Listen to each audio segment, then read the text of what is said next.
open the door.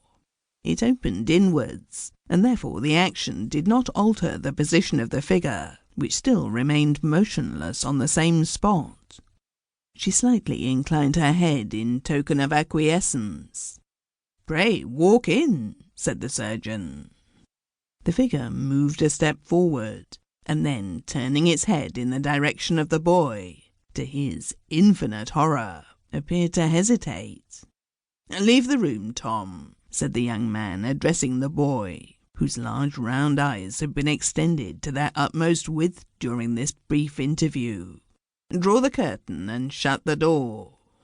The boy drew a green curtain across the glass part of the door, retired into the surgery, closed the door after him, and immediately applied one of his large eyes to the keyhole on the other side. The surgeon drew a chair to the fire and motioned the visitor to a seat. The mysterious figure slowly moved towards it. As the blaze shone upon the black dress, the surgeon observed that the bottom of it was saturated with mud and rain. "You are very wet," he said. "I am," said the stranger in a low, deep voice. "And you are ill," added the surgeon compassionately, for the tone was that of a person in pain. "I am," was the reply. "Very ill. Not bodily, but mentally. It is not for myself or on my own behalf," continued the stranger, "that I come to you. If I laboured under bodily disease, I should not be out alone at such an hour or on such a night as this. And if I were afflicted with it 24 hours hence, God knows how gladly I would lie down and pray to die. It is for another that I beseech your aid, sir. I may be mad to ask it for him. I think I am. But night after night, through the long dreary hours of watching and weeping, the thought has been ever present to my mind. And though even I see the hopelessness of human assistance availing him, the bare thought of laying him in his grave without it makes my blood run cold." And the shudder, such as the surgeon well knew art could not produce, trembled through the speaker's frame.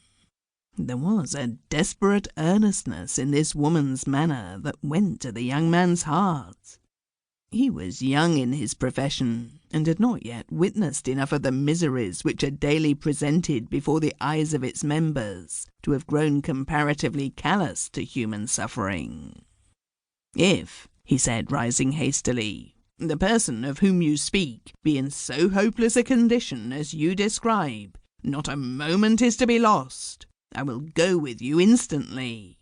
Why did you not obtain medical advice before?" "Because it would have been useless before. Because it is useless even now," replied the woman, clasping her hands passionately. The surgeon gazed for a moment on the black veil, as if to ascertain the expression of the features beneath it. Its thickness, however, rendered such a result impossible.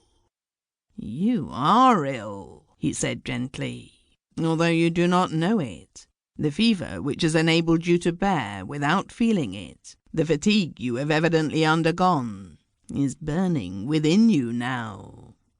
Put that to your lips," he continued, pouring out a glass of water. "Compose yourself for a few moments, and then tell me as calmly as you can what the disease of the patient is, and how long he has been ill.